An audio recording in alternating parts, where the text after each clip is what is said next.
যুদ্ধবিরতি লঙ্ঘন করে লেবাননে বিমান হামলা চালিয়েছে ইসরায়েল।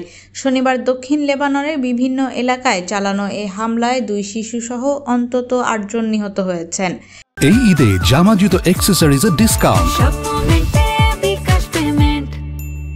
1 বছর ধরে ইসরায়েলি বাহিনী এবং লেবাননের সশস্ত্র গোষ্ঠী হিজবুল্লাহর মধ্যে চলা সংঘাতের পর গত নভেম্বরে যুক্তরাষ্ট্র ও ফ্রান্সের মধ্যস্থতায় যুদ্ধবিরতি কার্যকর করা হয়। তবে সেই চুক্তির পর এবারই প্রথমবার লেবাননে হামলা চালায় ইসরায়েল।